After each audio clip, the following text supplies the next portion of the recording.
Bonjour et bienvenue. Merci d'être avec nous aujourd'hui pour cette activité sur les métiers du numérique responsable. On organise cette activité-là dans le cadre d'une semaine d'activités sur le numérique responsable. Vous avez la programmation juste ici sur le mur. C'est notre deuxième édition. De cette semaine-là et ça inclut à peu près 15 activités différentes qui mobilisent environ 18 partenaires avec nous sur le sujet. Donc, on est vraiment hyper content de la réponse et de toute la mobilisation que ça a créé cette année. Parmi nos partenaires, on a notamment la Maison du développement durable et l'Obvia qui travaillent sur justement les impacts sociétaux de l'IA et du numérique, qui sont nos partenaires de diffusion. On a aussi le collectif NRS, Collectif numérique responsable et soutenable, qui est aussi un partenaire important de l'événement, et Sonore, qui est aussi un partenaire de collaboration. Donc, super semaine d'activité, mais aujourd'hui, on s'intéresse en particulier aux métiers du numérique responsable. Vous le savez, Insertec, c'est une entreprise d'insertion socio-professionnelle. Donc, notre mission première à nous, c'est d'aider de jeunes adultes à développer leur plein potentiel et à s'intégrer de façon durable sur le marché du travail. Donc, la question des métiers, la question des compétences, c'est un sujet qui nous passionne et nous occupe au quotidien. On s'intéresse particulièrement aussi au numérique responsable de par la nature de nos activités. Mais qu'est-ce que c'est, ça, le numérique responsable? Qu'est-ce qu'on entend par ça? Bien, pour faire court, en fait, c'est que c'est un numérique qui se préoccupe de ses impacts sur l'environnement, sur la société, pour que ces impacts-là soient le plus positif possible, le moins négatif possible, et qui s'intéresse autant justement à la dimension matérielle du numérique qu'à la dimension logicielle. On le sait, le numérique nous rend tout plein de services au quotidien, facilite notre vie dans plein d'aspects, mais malheureusement crée aussi énormément d'impact sur l'environnement, mobilise énormément de ressources d'énergie et crée aussi malheureusement des inéquités entre différents groupes au sein de la population. Donc, c'est un peu tout ça qui nous intéresse en lien avec les métiers. Et aujourd'hui, ben, on a invité des professionnels du numérique responsable. Donc, des gens qui, dans leur quotidien, au jour le jour, travaillent, oui, en techno, mais avec un angle qui vise à rendre cette technologie-là plus soutenable, plus positive pour la planète, pour l'environnement. Donc, ils vont pouvoir vous partager un petit peu leur vécu, leur choix, leur quotidien. Mais avant tout, on voulait voir un peu les gens qui s'intéressent, là, qui réfléchissent à la question des compétences puis des métiers. Qu'en disent-ils? Et pour ça, ben, on a trouvé la personne idéale, en Joëlle Tremblay, que voici, qui est directrice générale de Technocompétences. Technocompétences, c'est le comité sectoriel de main-d'œuvre du secteur des technologies. Et Joëlle, ben, a déjà aussi tout un bagage au niveau plus de l'environnement, de l'éthique et tout. Donc, ça tombait vraiment bien pour qu'elle puisse venir nous dire un peu qu'est-ce que les études, les recherches révèlent sur la question du numérique, mais à l'ère de préoccupations environnementales et sociétales. Donc, le petit déroulement de notre conférence, c'est qu'on va laisser Joëlle justement nous parler de qu'est-ce qu'en dit justement, qu'est-ce qu'en disent les études. Et ensuite, on va avoir un panel professionnels de la techno qui vont nous partager un peu leur vécu. Alors, tout au long de l'activité, vous n'hésitez pas, si vous voulez vous servir, peut-être juste le faire en faisant le moins de bruit possible, mais on a tout à fait confiance en vous. Et il y aura une période de questions là, suite au panel là, pour que vous puissiez, qu'on puisse discuter enfin entre nous. Alors, sur ce, Joëlle, je te laisse la place. Merci beaucoup à toi d'être là. Merci. Merci Marie-France. Bonjour à tous. Bon matin. Excusez mes poches et peut-être le grincement de voix. Je suis hyper allergique, fait que quand je suis revenue à Montréal hier, j'ai fait comme ah oui, ça existe encore, ça. Et donc ça va s'entendre un peu. Je suis vraiment désolée. Ah, je reviens de Québec, dont les allergies, on n'était pas tout à fait, présent autant intensément que les 2 dernières semaines, finalement, à Montréal, où j'ai presque perdu la voix en fin de journée. Donc voilà. Mais je me fais bien traiter en acupuncture, c'est c'est la beauté de la chose. Alors, la conférence aujourd'hui, merci beaucoup de votre accueil. Pour la présentation, je viens du milieu de la philosophie, en fait, très exactement. J'ai fait mes études à l'Université Laval et une maîtrise en reconnaissance de la dignité humaine dans l'éducation, ce qui ratisse très, très large, mais qui est en ligne directe avec l'éthique. L'éthique qui peut être très précise, comme de l'éthique appliquée sur différents domaines de notre vie, comme l'environnement tout particulièrement, mais qui peut être aussi très vaste, donc dans tous les impacts, autant sociaux qu'environnementaux, de nos actions. Parce que nous habitons dans un habitat bien précis qui est quand même, somme toute, vulnérable et fragile et dont il faut en prendre soin. Mais qu'est-ce que ça veut dire prendre soin de cet habitat-là? Puis qu'est-ce que ça veut dire aussi prendre soin de notre habitat en tant qu'humain? Parce que nous habitons cette humanité-là.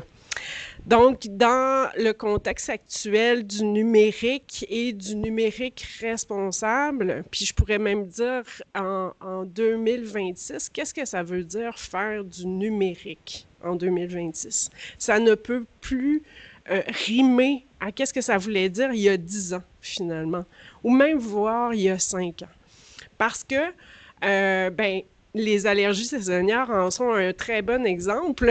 C'est le pic d'allergies saisonnières est de plus en plus intensifié d'année en année, justement causé par les changements climatiques et nécessairement les impacts de notre activité humaine sur notre propre environnement.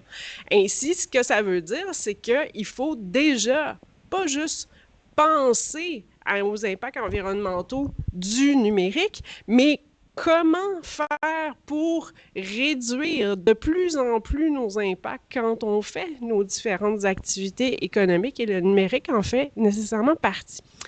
Alors aujourd'hui, ma présentation va aller en quatre points. La période de questions, je ne sais pas si on va avoir le temps, mais si vous avez des questions brûlantes, vous pouvez m'arrêter pendant ma présentation ou sinon les noter et on va les prendre nécessairement après. On va trouver le temps d'y répondre.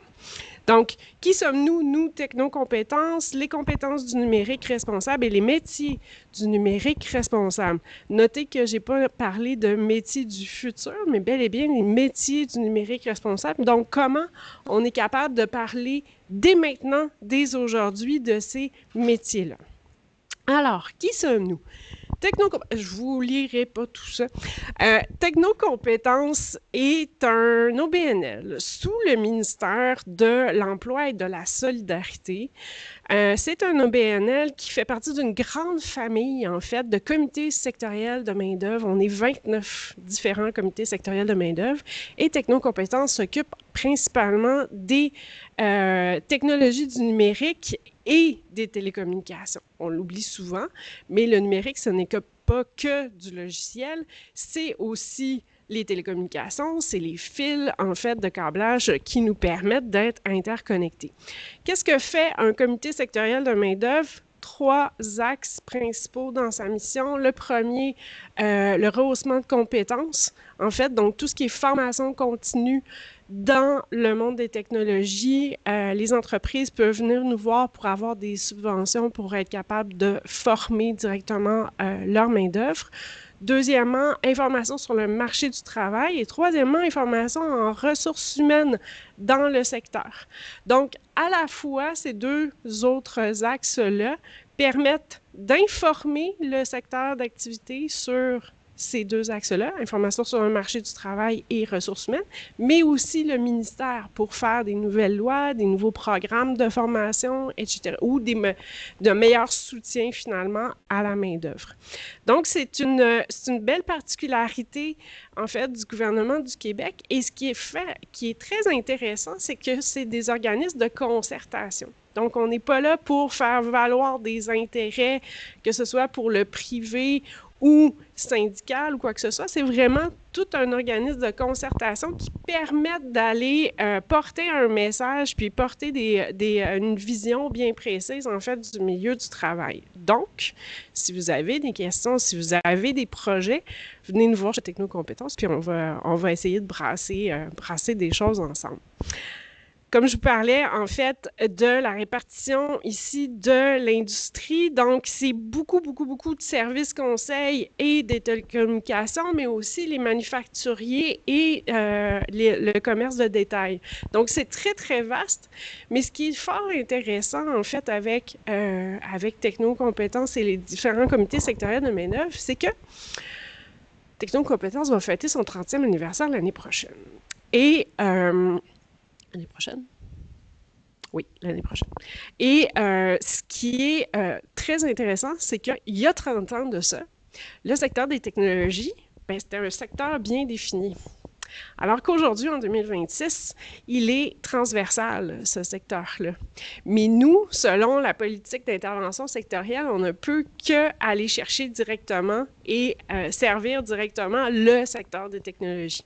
Donc, ça ne veut pas dire qu'on ne peut pas parler à des techniciens TI dans une entreprise XYZ, mais on ne peut pas aller leur parler directement pour dire, écoutez, on a des formations à vous donner ou quoi que ce soit. Il faut passer par les autres secteurs d'activité, les autres comités sectoriels de main-d'œuvre.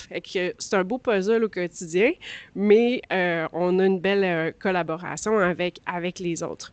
Donc, je vous en parlais tout à l'heure, je ne vais pas vous lire ici nos projets, en fait, qui nous distinguent, puis qui parlent, en fait, du numérique responsable. C'est que depuis 1 an, on fait le blog responsable, en fait, sur notre site Internet.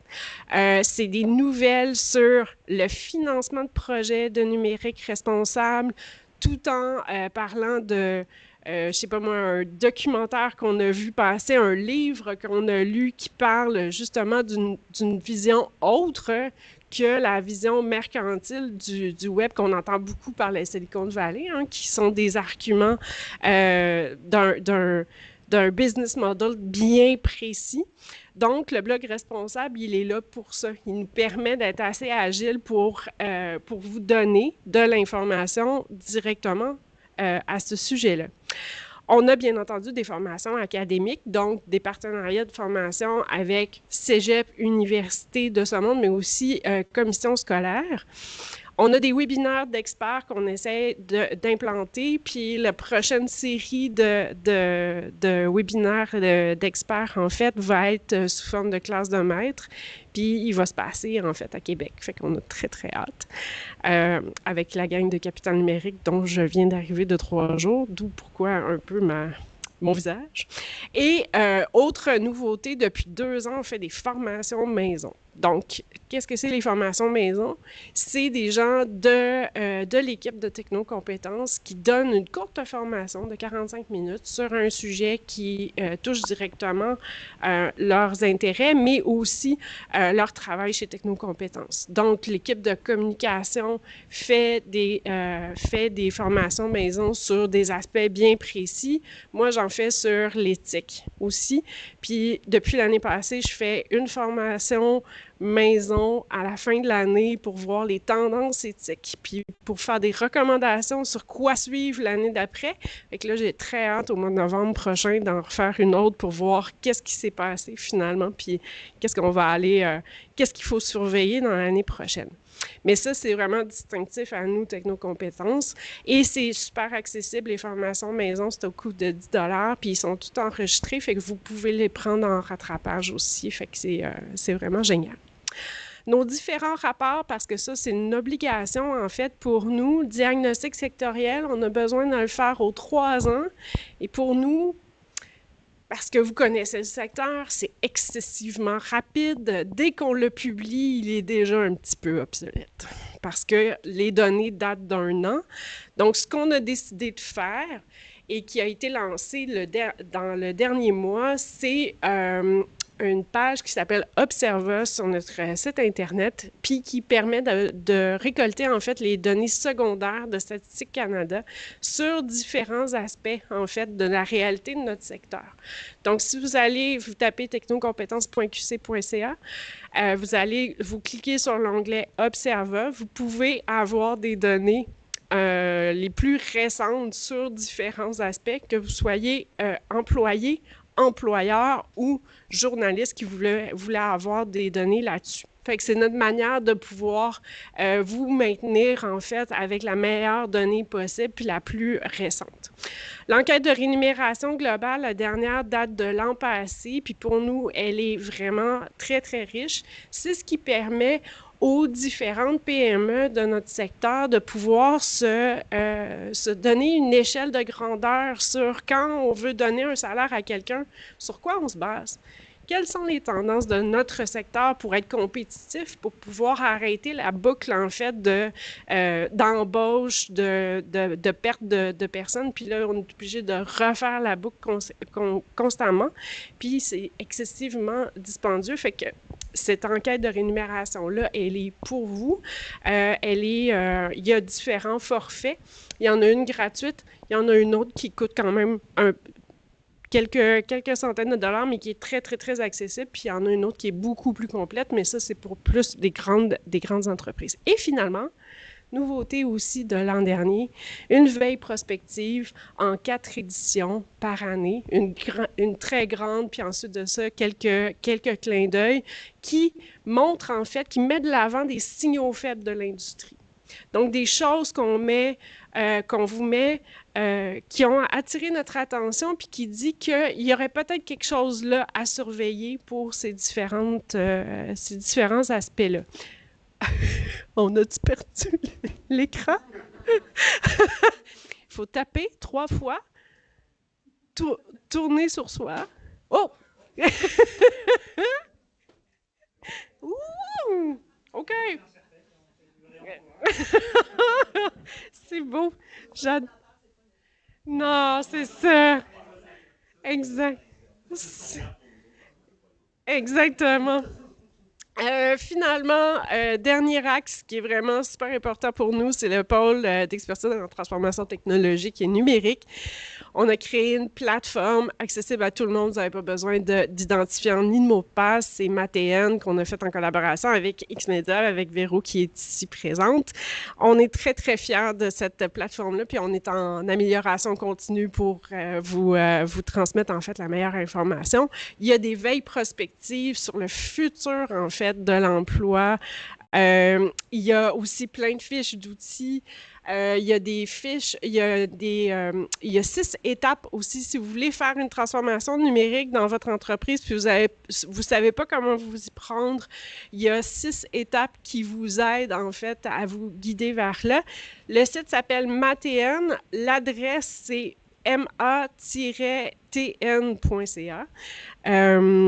Et voilà, puis aussi des histoires à succès pour savoir par où on commence finalement une transformation numérique et des balados animés par moi avec des experts québécois dans la transformation numérique. Fin de la présentation. 13 minutes. C'est fait. Alors, les compétences du numérique responsable. Alors, quand on parle de l'éthique de la technologie, ça fonctionne encore? Oui, super. Quand on parle de l'éthique de la technologie, on pourrait penser que c'est que quelques aspects bien précis de la chose, mais comme vous pouvez le voir déjà à l'écran, ça touche énormément de dimensions éthiques.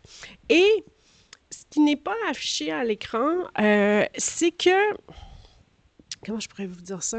Simplement, c'est que la plupart du temps, quand on parle d'éthique en technologie, on pense que ça arrive après coup. Parce que c'est le propre de la technologie disruptive, en fait, c'est qu'on va lancer la technologie, puis après ça, on va s'occuper des conséquences. Je vous donne un exemple très simple, l'auto autonome.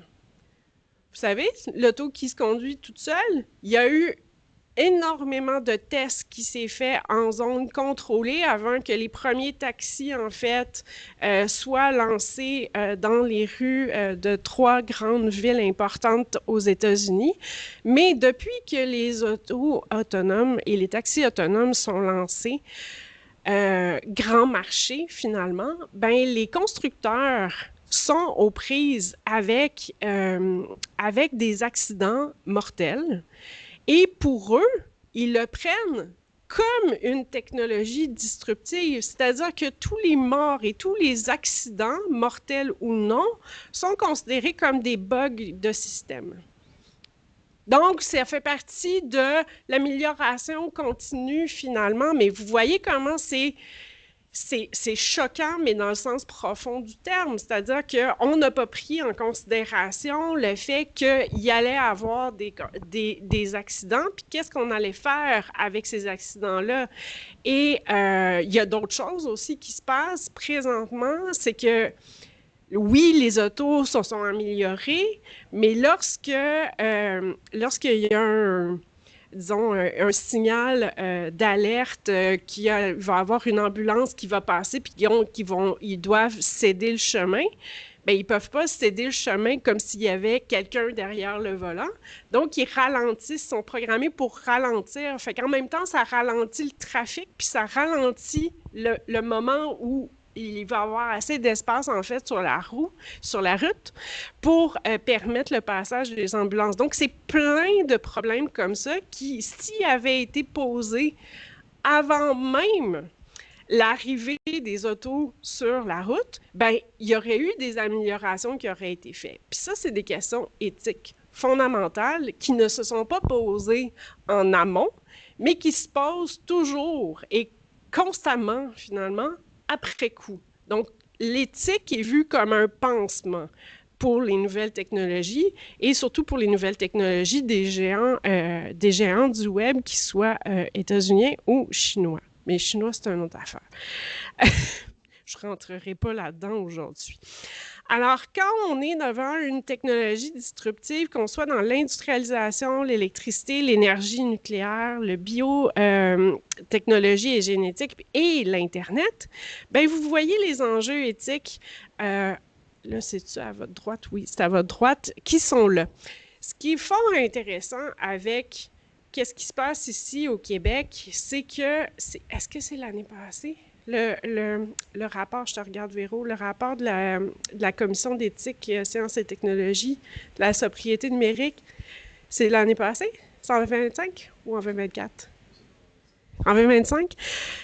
On a sorti, en fait, il y a une commission au Québec qui s'appelle la Commission d'éthique en sciences et technologies qui a sorti un rapport avec des recommandations et des principes et des valeurs essentielles dans tout projet, en fait, technologique.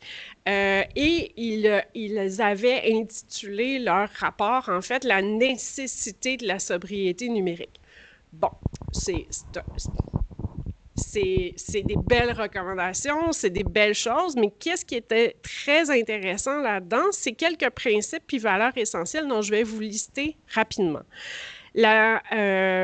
La soutenabilité forte, une responsabilité environnementale, la qualité de l'information et la transparence, l'éducation et la participation citoyenne, la justice environnementale, la responsabilité commune, mais aussi la sobriété numérique.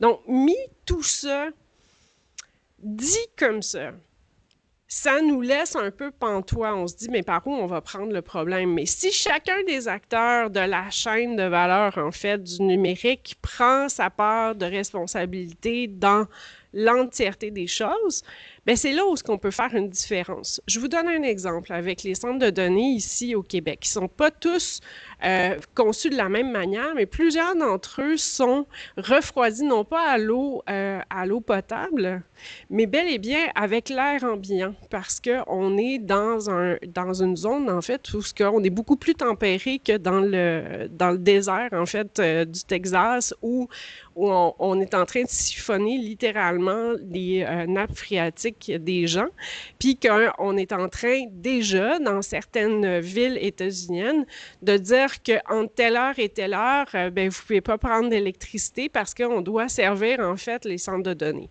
Donc, ici, au Québec, on a cette possibilité-là d'avoir cette technologie-là. Est-ce que la souveraineté numérique va passer par plus de centres de données? La réponse est non. Mais il faut être conscient des alternatives qui existent pour être capable de faire des bons choix dans l'implantation, si on veut vraiment ça, de centres de données. Donc, l'éthique couvre l'entièreté de la chaîne de valeur nécessairement. L'éthique de l'IA, c'est nombreuses facettes nécessairement. On n'enlèvera jamais les biais cognitifs de l'IA, c'est pas possible. On fait l'IA. L'IA est faite par les humains, donc il va nécessairement avoir des biais, mais on est capable de s'en rendre compte et de pouvoir un peu plus en enlever. Bien entendu, l'IA n'est pas un bloc monolithique, elle est multiple. Et quand on utilise des plus petits modèles d'IA, finalement, pour des choses bien ciblées avec une bonne base de données conséquente, ben, ça a plus de succès que l'IA générative qu'on a tous dans nos ordinateurs avec la suite Microsoft, entre autres choses. Mais les autres facettes, en fait, de tout ça, puis je vous liste tout ça ultimement pas pour miner un peu le week-end, mais parce que c'est un peu lourd, hein, finalement, mais pour voir les choses de manière lucide, puis comprendre que finalement, la vision éthique, responsable et soutenable de la technologie, ben, c'est une voie d'avenir. C'est pas une voie qui est passéiste et qui est nécessairement nostalgique d'un moment dans l'histoire où il n'y avait pas de technologie, puis mon Dieu, on était donc bien mieux à ce moment-là.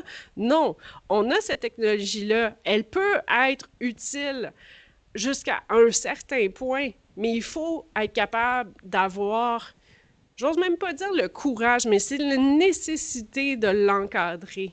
Autant le numérique que l'IA. Et c'est pas comme si ces grands principes-là d'encadrement n'existaient pas. Un autre grand consortium, puis je pense qu'ils sont derrière la semaine du numérique, donc l'Obvia, fait des grands rapports de recherche. Donc, les chercheurs universitaires qui sont dans ce groupe-là, qui est l'Obvia, fait des recherches, des recensions, en fait, des différents grands encadrements de l'IA, et on a souvent des occurrences qui reviennent. 7 grands principes, en fait, d'encadrement de l'IA, et je les cite. L'équité et la non-discrimination, l'augmentation humaine, donc s'assurer que l'humain est au centre des décisions, la confidentialité et la gouvernance des données, la responsabilité, la transparence, la sécurité et la fiabilité, puis un but éthique, puis un bénéfice social. Parce que, dois-je le rappeler ici, maintenant, l'IA, que ce soit l'IA générative ou tout ça, c'est des intérêts privés qu'ils servent. Ce n'est pas des intérêts au bénéfice sociétal. Là où c'est super intéressant d'utiliser l'IA, ben, c'est entre autres Uranos qui fait une collaboration avec le MILA ici, puis qui fait de la modélisation sur la non-adaptation, en fait, en zone inondable. Qu'est-ce que ça va avoir l'air, finalement, en 2030, en 2035? Fait que quand on voit ça, cette modélisation-là, que son quartier va être inondé, bien, nécessairement, ça nous amène un pouvoir décisionnel pour faire de la pression autant sur notre municipalité que sur le gouvernement provincial de faire des changements pour être capable de voir plus loin puis d'être capable de continuer à se loger dignement, finalement. Fait que tous les modèles d'IA qui servent, finalement, la société, bien, c'est peut-être vers là qu'on devrait aller aussi. Mais ce n'est pas sans risque non plus, parce que le risque zéro avec l'IA n'existe pas. Alors, ces métiers-là. Avec l'aide de Kim, avec qui j'ai fait un peu... on a chatté souvent. quand même, finalement. Kim m'est arrivé en disant « Ah, j'ai trouvé quelques métiers bien précis qui vont être des métiers du futur du numérique responsable, puis je vous les liste.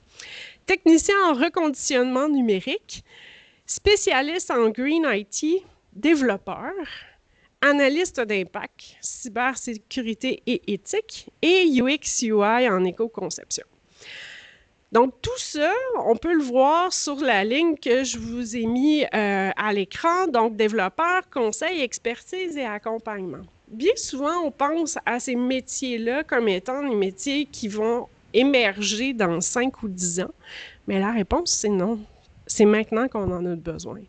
Puis, on n'a pas besoin d'avoir nécessairement des études de 3 ans dans ces hyper-spécialités-là comme cybersécurité et éthique. On peut facilement prendre de la formation continue ou prendre un cours par-ci par-là, soit universitaire ou justement en formation continue avec des experts pour être capable d'avoir ces compétences-là de plus. C'est comme un nice to have, mais avec une comment je pourrais dire ça? Je perds mes mots. Oui, avec une valeur sociale. Merci, Véronique. C'est comme tu le lisais dans ma tête, finalement. Mais ce que je veux attirer votre attention, c'est le spécialiste Green IT. Le Green IT, en fait, c'est une spécialisation, puis c'est une certification, en fait, qui nous vient de la France et de l'Europe, où c'est excessivement bien développé, j'oserais dire. Il y a quelques formations au Québec qui permettent pas d'accéder à la certification, mais d'avoir une bonne introduction à la chose, mais il reste du chemin à faire. Donc, il y a des spécialistes Green IT qui sont venus ici au Québec, qui se sont implantés au Québec, qui donnent ces formations-là, mais qui ne donnent pas la certification complète. Mais ils existent, ils sont là, puis ces formations-là ne sont pas très chères, sont accessibles, mais il reste du chemin à faire. Donc, quelques compétences émergentes qu'on a pu lister. Donc, c'est l'équipe de technocompétences qui vous liste ça. La tech inclusive. Qu'est-ce que ça veut dire, la tech inclusive? Ça veut dire, entre autres choses, puis j'étais à l'Interface hier, puis il y avait justement une présentation là-dessus. Ça veut dire que quand vous faites une conception d'un site web, bien, est-ce que vous vous assurez que ça soit lisible aussi par un lecteur d'écran? Donc, pour les personnes qui sont non-voyantes, en fait, comment vous faites la conception du site web? Bien souvent, on pense qu'on fait ça bien, puis la plupart du temps, on fait ça bien, mais il y a des règles à suivre pour que ça soit inclusif, donc que ça soit accessible pour tous. Mais la tech inclusive, ça ne veut pas nécessairement juste dire ça. Ça veut dire aussi que les équipes, en fait, dans les différentes entreprises, doivent être diversifiées. La plupart du temps, malheureusement, c'est un monde d'hommes, d'hommes blancs aussi. Donc, il n'y a pas beaucoup de diversité. Il n'y a pas beaucoup de diversité non plus dans la façon de concevoir les choses. Donc, c'est ça que ça veut dire tech inclusif. Puis, il y a beaucoup de chemin à faire là-dedans pour que, justement, en arrivant à une tech qui soit beaucoup plus certes inclusive, mais équitable aussi, parce que quand on a des équipes diversifiées, nécessairement on tend vers une meilleure équité aussi dans la conception de nos outils, dans la conception de logiciels, mais aussi dans la conception matérielle. La cybersécurité prédictive, j'en dis uniquement et simplement 2 mots. Vous avez tous vu passer les nouvelles sur le quantique? Oui, peut-être? Non? OK, le quantique, ça arrive dans à peu près 10 ans. OK? L'ordinateur quantique va arriver dans à peu près 10 ans. Mais qu'est-ce que font les les hackers de ce monde? Ils sont en train de ponctionner nos données actuellement qui sont cryptées pour les entreposer, en fait, pour attendre où ils vont avoir la clé de décryptage, finalement, de nos données avec l'ordinateur quantique dans 10 ans. Donc là, actuellement, on peut s'effrayer, on peut partir en peur, mais ce qu'on est en train de dire, c'est que dès maintenant, il faut s'occuper de la cybersécurité dite quantique pour être capable de sécuriser nos données, certes, et La force du Québec actuellement, c'est qu'on est 3 grandes villes au Québec qui est un consortium qui est très, très, très bien investi au niveau du quantique, donc Sherbrooke, Montréal et Québec. Et ben, ils travaillent à ça, mais il faut continuer à investir dans la recherche fondamentale pour leur permettre justement de mieux nous protéger, puis mieux protéger en fait l'entièreté du web.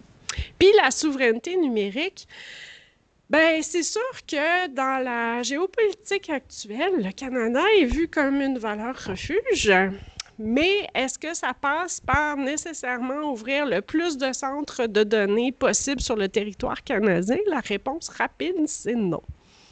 Ça va passer par autre chose que uniquement et simplement une solution, parce que dire ça, c'est pas connaître ce que c'est Internet en tant que tel, de dire que ça ne sert que de tout ça. Cependant, ce que ça nous dit aussi autre chose. C'est qu'on est hyper dépendant. Pas juste dépendant, on est hyper dépendant de la technologie américaine et que, disons un mauvais matin d'un dirigeant au sud, un mauvais matin, mettons, disons un mauvais matin qui décide de claquer, en un claquement de doigts, il décide de couper l'accès aux données de Microsoft. Juste comme ça. Quel est le pourcentage finalement au Québec, je vais juste prendre au Québec puis au Canada, des entreprises et des organismes gouvernementaux qui sont avec la suite Microsoft 365? Dites-moi, je veux avoir votre chiffre. 99%, vous êtes généreux. C'est 95%. Donc, le monde diplomatique, au mois d'avril dernier, a fait un article, en fait, au 1er avril 2026, avec juste sur le territoire français, de qu'est-ce que ça voulait dire, finalement, avec le Cloud Act, la fermeture ou l'impossibilité, finalement, d'accéder à nos données. Et ça faisait en sorte que les gens n'étaient plus capables de rentrer au travail. Les gens ne pouvaient plus se faire opérer non plus parce que les données de santé sont hébergées aux États-Unis et tout ça. Donc, ça peut être de la science-fiction, mais en réalité, c'est notre réalité présentement. Et d'en être conscient, ça nous amène des choix beaucoup plus lucides sur qu'est-ce qu'on veut dire par la souveraineté numérique, nécessairement. Alors, j'avance un peu plus rapidement parce qu'il nous reste 3 minutes et vous pouvez peut-être prendre les choses en photo. Quelques aptitudes recherchées chez les juniors. Présentement, il y a un grand problème au niveau des emplois pour les postes d'entrée parce que l'utilisation de l'IA fait des ravages. Mais en 0 à 2 ans d'expérience en TI, ce que les employeurs recherchent, c'est la capacité pour les juniors à être capables de s'adapter, à avoir une éthique aussi, à un souci éthique et un esprit critique, à être capable de faire une gestion de temps et une curiosité. Et là, quand on s'en va vers les postes intermédiaires et seniors, bien là, c'est tout ce qui a rapport nécessairement à l'esprit critique, mais développé en milieu de travail, donc la gestion du stress, mais aussi pour les seniors, la résilience, parce qu'on est nécessairement dans un moment de crise et de polycrise, j'oserais dire. Donc, ça, c'est aussi un travail qu'on a fait, mais je pousse un petit peu plus loin, puis j'avance dans mon truc. Donc, on l'explique un petit peu ici. C'est qu'on a des homologues au niveau canadien qui ont publié il y a 2 ans de ça dans un espèce de cadre de référence de compétences, puis je l'enverrai à Kim puis à Marie-France, elle va pouvoir vous l'envoyer. C'est un grand rapport de 80 pages, en fait, qui est au confluent de la transition numérique et de la transition verte pour voir que finalement, les métiers vont pas nécessairement être nouveaux, mais ils vont se transformer. Donc, par quoi? Bien, par les compétences en tant que telles. On va avoir du raffinement de compétences, donc on va parler beaucoup plus de rehaussement de compétences dans les différents postes, que ce soit un poste d'entrée ou un poste un peu plus grand, et on les a regroupés. En fait, le CTIC les a regroupés en 5 grandes catégories. Donc, analyse, conseil, puis là, je sais, c'est petit, mais j'ai fait des captures d'écran pour les détailler. Analyse, conseil en est une, puis là, vous allez voir, je vous explique en fait ce que vous voyez ici. Donc, dans la colonne de gauche, c'est les compétences numériques vertes communes, donc de la transition numérique et de la transition verte. Les compétences au centre, les connaissances numériques vertes communes, puis les exemples complètement à droite, les exemples d'industries et de secteurs qui vont être touchés. Donc, si on prend comme avant, finalement, les crises une par une ou les transitions une par une, donc en silo. On ne fait pas finalement ce que le 21e siècle nous demande, nous exige. Tout ça arrive simultanément. Donc, comment on est capable d'en arriver à se positionner de manière adaptative, certes, mais aussi résiliente. Donc, c'est-à-dire qu'on prend ça, puis on essaie de voir comment on est capable, en tant qu'individu, mais aussi en tant que société, qu'on est capable de mieux se positionner par rapport à ça. Donc là, ça, c'est pour l'analyse et le conseil. On a la conception et la construction. Je ne vous lis pas tout ça. On a la production et la fabrication aussi.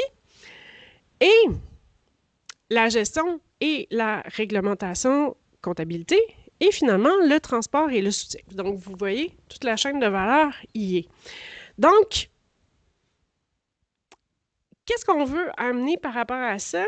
Bien, nécessairement qu'on a de besoin ici, au Québec, de mieux se positionner par rapport à ces compétences-là. Puis nous, pour nous, chez Technocompétences, on veut être vos alliés directement. Donc, vous avez ici la liste des formations disponibles en ce moment au Québec au niveau de la transition verte, mais dans le numérique. Et je pense que j'ai juste dépassé 2 minutes. C'est pas mal, hein? Oui. Tantôt. Après coup. Oui. Mais oui, effectivement, je vais vous présenter je vais vous partager la présentation, ça c'est sûr et certain, puis je vais vous partager en même temps le rapport parce qu'il est vraiment volumineux. Puis pour chacun de ces axes-là, il y a quand même une dizaine de pages où ce qu'on explique où on devrait se situer, puis j'ai rien trouvé de plus adapté finalement à notre réalité québécoise. Chacune de ces formations-là, comme vous pouvez voir, sont disponibles un peu partout sur le territoire au Québec. Donc, il y en a par le Cégep de Jonquière au sujet de Green IT, mais il y a aussi l'Académie de transformation numérique à Québec qui font vraiment des choses formidables. Voilà. Merci beaucoup.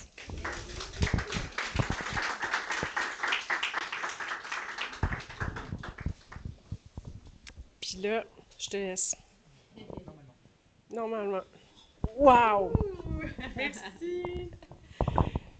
Bien, on aurait le temps pour quelques questions tout de suite, si vous voulez, avant qu'on fasse notre transition vers notre panel. Est-ce qu'il y a des gens qui auraient des questions? Puis moi, j'ai un super long fil, là, fait que je vais pouvoir venir vous faire parler dans le micro pour la postérité. Oui! Bonjour, merci pour tout ça. J'ai peut-être je vais choisir une de mes questions. Je vais y aller sur les biais avec l'IA. Parce que vous avez dit comme, c'est ça, c'est fait par les humains, mais il y aura toujours des biais. Mais avec tout le nombre d'humains qu'on y a, on ne pourrait pas tout le monde, justement, inclure tout le monde. J'avoue, c'est une notion que j'ai un peu du mal. Oui. Je vais essayer d'être succincte. Première chose, le plus grand biais cognitif que nous avons, nous les humains, c'est le biais de confirmation. Donc, les IA génératives, nécessairement, viennent, pas interférer, mais viennent toucher directement ça par la façon, en fait, dont ils ont de répondre. Donc, c'est toujours par une affirmation, c'est genre sans faute et tout ça. Donc, ça nourrit, en fait, puis ça vient calmer notre billet de confirmation, puis que même si on dit, on ne cesse de répéter, il faut absolument vérifier les sources et tout ça, puis aller faire ses recherches, bien, ça nous réconforte, puis on arrête cela. Ce qui est important, en fait, de faire en ce moment, dans les modèles d'IA, c'est d'ajouter de la friction. C'est-à-dire, c'est d'ajouter du questionnement. Je ne sais pas si vous utilisez Claude, mais Claude va vous poser une série de questions. On va poser comme 3 ou 4 ou 5 questions pour préciser, en fait, ça. Mais ça, c'est une façon d'ajouter de la friction pour venir un peu interférer avec le billet de confirmation pour poser la question, le retour réflexif. C'est minimal, mais c'est déjà ça. Dans les années 70, il y a eu un concept qui a été complètement balayé du revers de la main par les outils industriels, puis ça s'appelle l'outil convivial. C'est Ivan Illich, un penseur, en fait, des années 70, qui a amené ça, puis qui nous amène, en fait, à concevoir des outils technologiques ou pas, qui respectent l'autonomie, en fait, donc le pouvoir décisionnel. Donc, ce que je suis en train de dire par rapport aux biais cognitifs dans l'IA, c'est qu'il existe des alternatives. Puis ces alternatives-là, c'est quoi? C'est des outils qui viennent non pas ajouter encore plus aux biais cognitifs, mais bel et bien qui nous gardent autonomes dans nos choix en tant qu'humains. Puis ça, c'est possible de le faire. Puis pour avoir été à Interface dans les 3 derniers jours, je peux vous dire que cette façon de voir les choses, ça résonne chez les développeurs puis chez les designers qui étaient présents. Oui. Merci beaucoup. Je regarde mon temps juste pour vous indiquer... On va une petite dernière question, puis après, on va revenir pour les questions aussi après le panel. Bonjour. Mon nom, c'est Williamson. Je trouve ça extrêmement intéressant, mais je trouve que l'être humain aime beaucoup les shortcuts. Donc, on aime toujours aller vers la façon la plus facile. Puis, quand on crée de la friction, la plupart des technologies sont construites pour ne pas avoir de friction. Donc, ça va avec le fait que l'être humain en tant que tel cherche toujours des shortcuts. Comment on peut ajouter de la friction si on sait qu'on n'aime pas de la friction?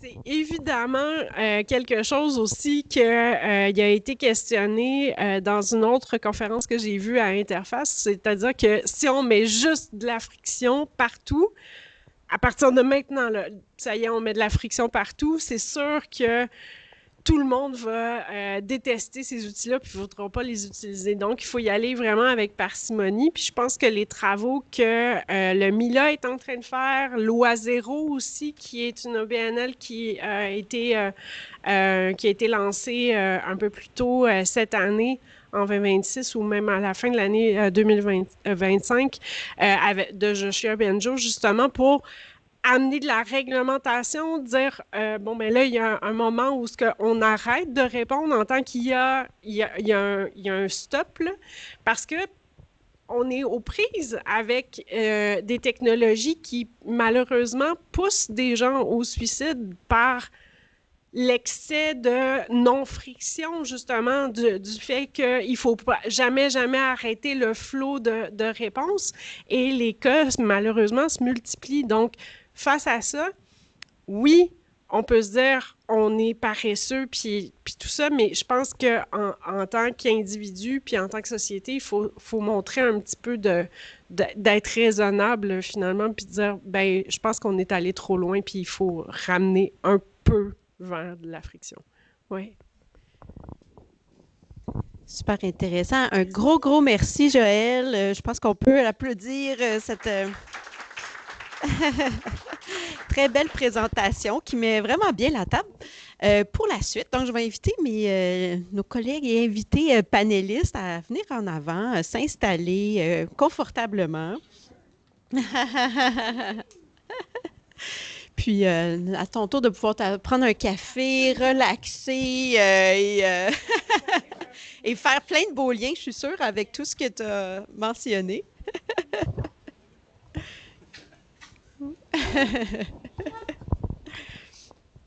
Je vais bouger un tout petit peu la chaise. Est-ce que vous pouvez vous décaler un petit peu si vous êtes peut-être par ici?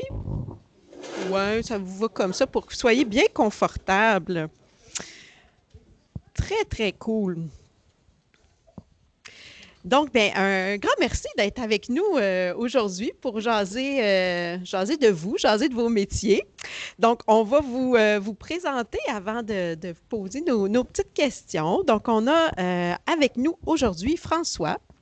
François Bourras est consultant en décarbonation numérique et éco-conception au sein notamment de son entreprise Décarbonade, mais aussi un membre très actif du collectif pour un numérique responsable et soutenable au Québec, membre fondateur aussi de ce collectif-là. Merci François d'être avec nous. Un autre François, ici, François Boulay. François est formateur, accompagnateur en littératie numérique chez Incertec. Travaillait en technologie depuis plus d'une vingtaine d'années, mais dans ce métier-là en particulier depuis une dizaine d'années, je crois. On poursuit avec Dominique. Dominique Terrien est technicien informatique spécialisé en réparation, débogage de matériel informatique. Donc, c'est lui qui fait en sorte que nos ordinateurs fonctionnent et continuent à fonctionner quand c'est possible. Dominique, tu es dans ce métier-là, je te laisserai le dire, mais ça fait une bonne 10-15 ans aussi facilement. Professionnellement, oui. Ça a commencé jeune. Il est tombé dedans quand il était petit. Comme beaucoup de gens en techno, je crois d'ailleurs. Et avec nous aussi, Véronique Boisjoli. Véronique, elle est directrice générale d'une agence de développement web responsable qui s'appelle IX Media, qui va nous parler aussi de son travail, du travail de ses équipes aussi sur le terrain. Donc, un grand merci d'être avec nous aujourd'hui. Et on va commencer par une petite question bien simple. Puis là, on a un micro, fait qu'on on est dans la mutualisation, on se passe le micro.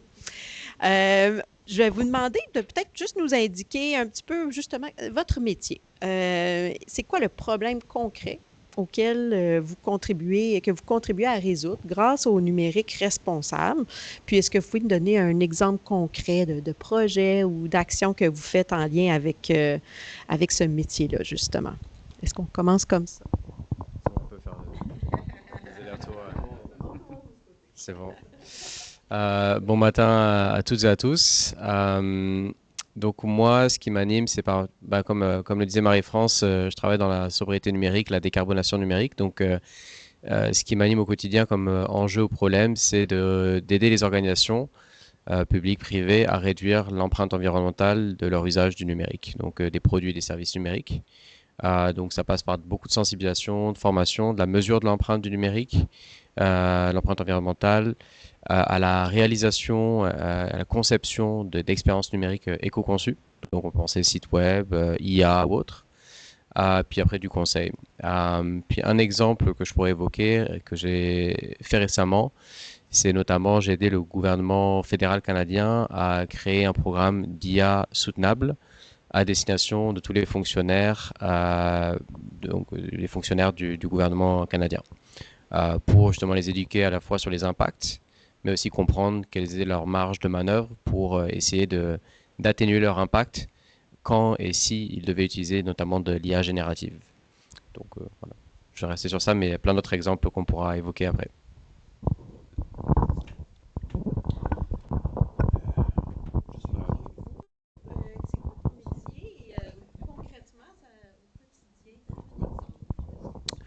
Donc, mon nom, c'est François, formateur usager chez Incertec, technicien de formation. Ça fait une dizaine d'années. Je dirais que dans mes tâches au quotidien, c'est l'inclusion aux technologies qui est le plus grand impact de mon travail. la réduction de la fracture électronique. Donc, c'est... Voilà. Puis, dans les projets, ben, je me suis rendu compte aussi, avec le temps, la formation académique comme telle, c'est une chose, mais dans les personnes qui sont plus éloignées des technologies, souvent, aussi, il faut préciser que je travaille beaucoup avec les aînés, surtout, c'est plus l'accompagnement qu'ils ont besoin que de la formation comme telle. Donc, dans nos activités, on a transformé ça plus vers des ateliers de discussion thématique et des cliniques techno d'accompagnement, plutôt que d'essayer de juste les former sur tout la technologie au complet. Voilà. Oui, bonjour. Donc, moi, c'est Dominique. Donc, je suis technicien informatique là, chez Incertec. Ça va faire déjà 10 ans, facile, oui. Plus que ça fait 10 ans, tu avais commencé un peu avant ça. Oui, donc, ouais, en fait, ça a été mon dernier... Quand il est arrivé. Ouais. Donc, en fait, c'est ça. Donc, au quotidien, en gros, ce que je fais surtout, c'est d'essayer le plus possible de prolonger la vie des ordinateurs, donc d'essayer d'inciter le monde à réparer. C'est sûr qu'il y a quand même des limites, là. À un moment donné, il faut quand même que ça soit rentable. C'est sûr qu'on veut étirer la vie, mais à un certain moment donné, vu l'économie dans laquelle on est au niveau des coûts de la main-d'œuvre et tout ça, à un certain moment donné, je ne peux pas forcer quelqu'un à réparer quelque chose si ce n'est pas financièrement viable. Donc, c'est surtout ça que je fais à tous les jours. Donc, il n'y a pas de grands projets, c'est toujours des petits projets à chaque jour. Donc, une machine à la fois. Puis d'essayer d'accompagner le monde, essayer de comprendre aussi, de démystifier aussi tout ce qui est reconditionné. Parce que souvent, le monde pense usagé, c'est, admettons, ce qu'on trouve dans une bin ou sur Facebook Market. Puis essayer de faire la différence entre ce qui est le reconditionné et le usager, puis c'est quoi qui apporte la réparation à tous les jours là, au niveau des machines. Donc, il y a aussi de l'accompagnement aussi, parce que souvent, le monde pense qu'ils ont un problème, mais ils n'ont pas nécessairement un problème. C'est souvent plus de l'accompagnement qu'ils ont besoin aussi. Donc, en gros, comme on pourrait dire, un technicien informatique, je dis tout le temps ça, c'est un généraliste. Donc, en gros, il est capable de toucher à tout, il comprend un peu tout. Quand on arrive dans des spécialités, là, on fait affaire à un spécialiste. Mais c'est comme aller voir son médecin de famille. C'est souvent ce que je dis. Super. Ben, tu fais un bon pont vers la direction générale, dans le fond. Généraliste aussi. Je me dis multi. Je ne suis pas spécialiste, mais j'accompagne les gens, autant les clients que nos équipes à l'interne depuis 2024, depuis ma rencontre avec le collectif numérique responsable et soutenable dont je fais partie aussi. Je parle beaucoup de numérique responsable avec nos équipes et j'ai suscité leur curiosité. Donc, tout le monde en parle maintenant. On se demande ensemble, est-ce que c'est possible de faire de l'IA responsable ou est-ce que c'est juste paradoxal? Donc, on se pose beaucoup de questions, je dirais au quotidien. C'est vraiment hyper présent dans nos équipes. Puis, avec les clients, c'est beaucoup de sensibilisation. X-Media, moi, je travaille pour X-Media, je ne l'ai pas dit. X-Media existe depuis une trentaine d'années. On faisait des CD-ROM au départ. Ça a beaucoup changé, du flash et des trucs comme ça. On a résisté à la mode du parallaxe parce qu'on trouvait que c'était désorientant. S'il y en a qui connaissent, là, les choses qui bougent tout le temps partout, là, on est contre ce genre de trucs. Donc, on fait vraiment... moi, je dis souvent qu'on réduit le gaspillage, en fait, puis j'utilise tout le temps la petite phrase vraiment facile à se rappeler, là. Est-ce que c'est utile, utilisable, utilisé?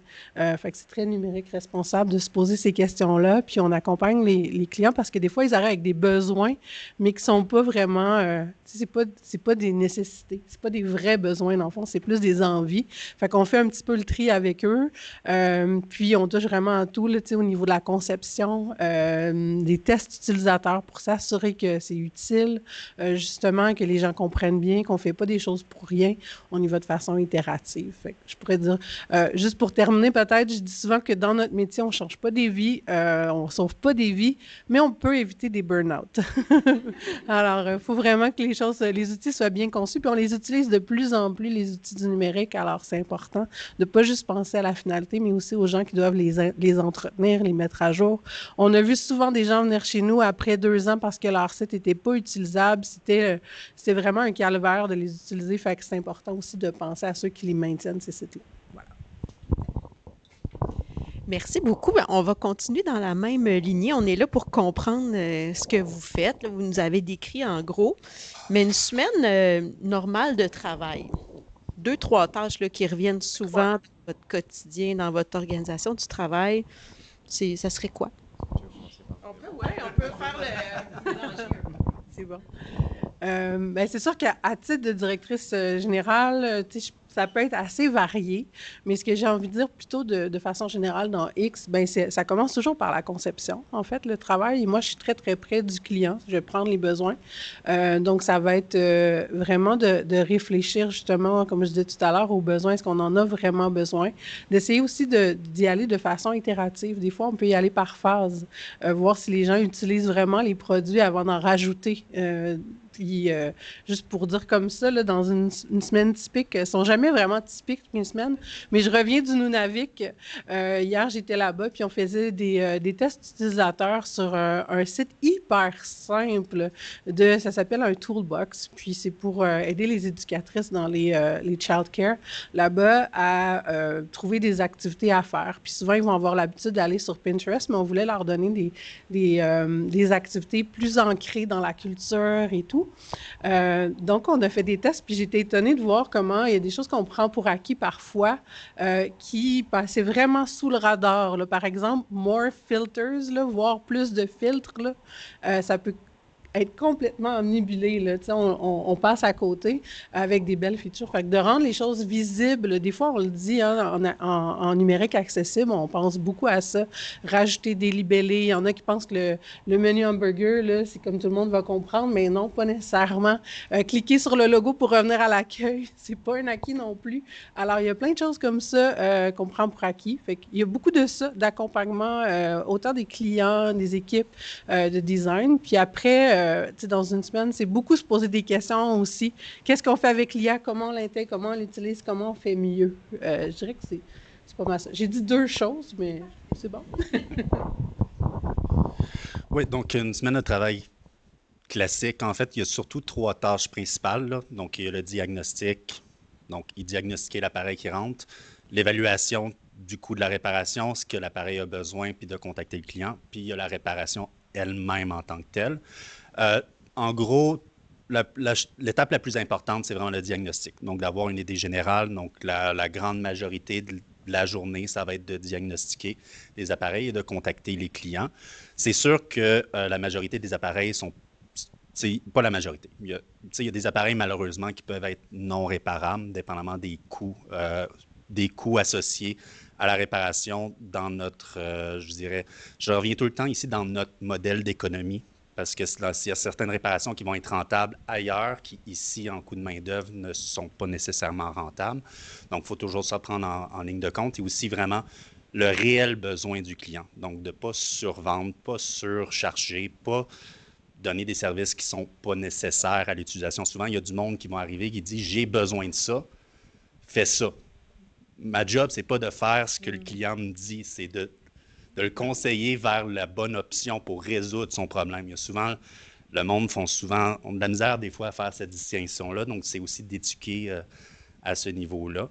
Puis, il y a aussi l'évolution continue. En tant que technicien, comme je dirais, comme j'appelle souvent notre première ligne, les choses changent tellement vite. Les nouveaux bugs sortent à tous les jours.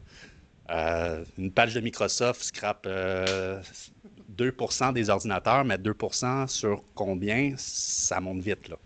Donc c'est vraiment ça. Donc, c'est de l'amélioration continue, de la recherche continue, de l'auto-formation, beaucoup, parce qu'il n'y a pas... On ne peut pas aller dans une école pour apprendre le dernier bug qui est sorti la dernière semaine, puis comment le régler. C'est pas comme ça que ça fonctionne, donc c'est beaucoup de l'auto-formation. Je dirais ça. Moi, c'est sûr que la dernière partie que Dominique a nommée, il y a beaucoup de ça aussi, là, beaucoup de curiosité, d'auto-formation, etc. Mais je dirais que moi, ça se divise surtout en 2 catégories. Premièrement, c'est sûr qu'il y a tout le travail de bureau, de préparation, organisation, de contact des organismes, des différents milieux où aller intervenir ou aller former. Donc, il y a ça, puis il y a le terrain. Donc, d'être présent sur le terrain, de se déplacer, d'aller à la rencontre des gens pour les rassurer, les former, les informer. Donc, ça ressemble beaucoup à ça. Ouais. Moi, avec mon implication avec des carbonates, c'est sûr que je fais beaucoup d'interventions publiques, que ce soit pour faire de la sensibilisation ou aborder certains sujets, notamment en ce moment liés à l'IA soutenable. Ça va être aussi des activités de sensibilisation ou de formation auprès de certains de mes clients. Donc, je forme autant des équipes de designers, de développeurs, de marketeurs, que des généralistes du numérique ou même des experts du développement durable qui veulent en savoir plus sur le sujet. Donc ça, c'est une grosse activité en gros où je fais que parler. Concrètement, c'est ça. Un deuxième aspect, c'est plus donc avec mon studio, on réalise des mandats comme je l'expliquais tout à l'heure. Donc après, c'est bien comprendre les besoins des clients pour pouvoir mieux les guider, comme tu l'évoquais, afin d'accomplir leurs objectifs d'affaires, tout en prenant soin de notre planète et essayer de les conseiller pour développer les solutions ou ne pas les développer quand c'est pas nécessaire. Puis sinon, après, c'est beaucoup d'activités terrain pour rencontrer des entreprises, des organisations, pour voir de quelle manière les aider, les supporter. Donc là, plus du développement d'affaires classique, mais ça demande aussi d'être présent, d'être actif, proactif, pour pouvoir continuer à avoir de l'impact à la fin de la journée, parce que si j'ai pas de clients, mon activité ne fonctionne pas, mais surtout à la fin de la journée, pourquoi je fais ce travail, c'est pour avoir de l'impact. Donc ça demande aussi d'être présent, visible, puis d'être proactif. Très intéressant, hein? On parle avec des gens spécialisés en techno, puis finalement, on apprend que vous faites surtout parler, puis communiquer avec des gens. Peu importe votre spécialité technique, une grosse partie de votre travail consiste à comprendre, poser des questions, expliquer, vulgariser, convaincre, sensibiliser, etc. Donc, je retiens, très intéressant. Est-ce qu'il y a une tendance techno? Vous l'avez mentionné, tout évolue énormément vite. Il y a des nouvelles tendances, des nouvelles modes. Est-ce qu'il y en a présentement une qui facilite votre travail, une nouvelle tendance techno, puis une autre qui la complexifie votre travail ou qui vous met un peu des bâtons dans les roues? François, est-ce que tu veux commencer là-dessus? En fait, celle qui complique mon travail et qui le facilite, c'est la même, c'est l'IA générative. C'est la même, c'est ça, hein. Désolé. Je suis passé en premier, donc j'ai pu, vous pouvez plus, la carte est utilisée, vous pouvez plus l'utiliser là. C'est ça, là. Je vous laisse quelques secondes, je vais prendre un peu plus de temps, comme ça vous pourrez trouver une réponse. Non, mais en gros, moi qui suis dans la sobriété numérique, c'est sûr que l'IA générative, c'est le plus gros fléau de notre époque, et en même temps, c'est la meilleure opportunité vu que ça accélère la problématique qui était déjà préexistante avec le numérique. Exactement, puis le système dans lequel on vit. Mais lié à l'environnement, qui est un peu ma spécialité, ma niche, c'est sûr que quand on parlait de numérique responsable ou soutenable avant, moi j'ai commencé à travailler sur ce sujet il y a 5-6 ans, tout le monde s'en foutait, pour faire simple. Maintenant qu'il y a l'IA, tout le monde est stressé, tout le monde est excité aussi. Là, c'est un peu il y a ces deux éléments, ces deux compteurs qui sont un peu au max. Et ce qui fait que dès que je dis IA, j'ai l'attention, mais du coup, il y a aussi les enjeux qui viennent avec. Donc, pour moi, c'est un peu paradoxal. J'aimerais ne pas nécessairement avoir à en parler, mais c'est la porte d'entrée qui s'ouvre directement versus celle que je dois un peu forcer ou défoncer pour parler des impacts environnementaux du numérique. Donc l'IA générative, malheureusement, c'est celle qui me permet d'ouvrir les portes, puis d'avoir les discussions, et puis de présenter des chiffres qui reflètent en fait de l'ampleur de la problématique et des impacts environnementaux, qui permettent de capter l'attention pour ensuite parler des solutions en liées avec la sobriété numérique, avec le numérique soutenable, etc., qui permettent de ramener un peu en fait, ce que je dis souvent, c'est que moi, actuellement, on est dans un extrême où on veut mettre de l'IA générative partout, en appelant ça même l'IA, alors que l'IA a une vie l'IA classique existe depuis 40-50 ans, mais maintenant, on met l'IA générative sous le couvert de l'IA, ce qui crée plein de confusion, mais bref, moi, j'essaie juste de passer d'un mode extrême dans lequel on est, où tout le monde veut mettre de l'IA générative partout, tout le monde veut en parler, etc., même si s'ils comprennent pas la nécessité, même si ça ne répond pas à leurs besoins, ils veulent en mettre parce que le voisin le fait. Moi, ce que je fais, c'est juste ramener le compteur au milieu. Je veux pas passer nécessairement d'un extrême à un autre, mais j'essaie juste d'aider les gens à trouver le juste milieu pour qu'ils l'utilisent là où c'est pertinent là où c'est indispensable. Parce qu'avec le coût environnemental que ça a, le but c'est d'en mettre le moins partout. Mais il y a certaines activités pour certains métiers dans certaines conditions où c'est pertinent. Et on peut le faire d'une certaine manière où ça peut avoir des impacts environnementaux moindres par rapport à d'autres types de modèles ou types de tâches. Donc j'essaie vraiment de ramener le curseur au milieu. J'aimerais le pousser encore plus à gauche pour qu'on l'utilise le moins possible. Mais des fois, c'est juste d'offrir un peu les deux perspectives pour que les gens puissent se faire une tête sur le sujet. Donc bref, je fais une réponse longue. J'espère que ça vous aura suffi à trouver une réponse. Mais c'est ça, c'est un peu c'est vraiment ce sujet-là qui m'anime et qui me sert, même si il dessert aussi notre société en ce moment à plein d'égards. Le même élément, mais pour d'autres raisons. Ben, moi, je dirais, outre l'IA, je vois pas vraiment de technologie qui me nuise. En fait, c'est des technologies, dans le fond, qui vont plus toujours me générer plus de travail. Toute l'évolution des technologies, la vitesse de l'évolution des technologies, toutes les mises à jour qui arrivent tout le temps, puis tout le temps, puis tout le temps, ben moi, dans le fond, ça m'assure d'avoir un travail pour très, très longtemps, là, en tant que formateur, en tant qu'accompagnement. Donc, c'est ça. Donc, j'arrive pas à trouver vraiment de négatif dans mon travail au niveau des technologies, mais plus du positif. Puis moi, en plus, toutes ces évolutions-là vont m'aider. L'IA vient m'aider dans mon travail pour réduire aussi ben, mon temps de composition, mon temps de recherche. Tout ce que l'IA ramène aussi de condenser des recherches, ben moi, ça me fait sauver du temps. Donc, c'est juste du positif dans le fond, moi, que je vois. Je trouve pas vraiment de négatif à ce niveau-là.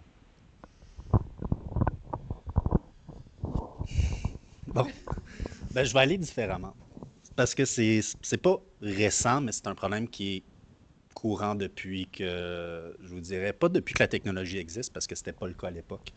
Mais ce qui est vraiment très, très compliqué au jour le jour, c'est vraiment ce qui met un gros frein, c'est vraiment l'accessibilité des pièces et de la documentation au niveau du travail.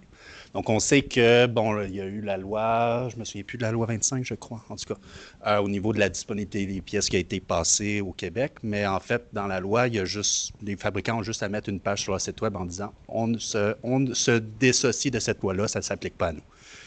Il y avait juste à faire ça, puis après ça, la loi, pour eux, ils ne sont pas appliqués, donc ils sont protégés.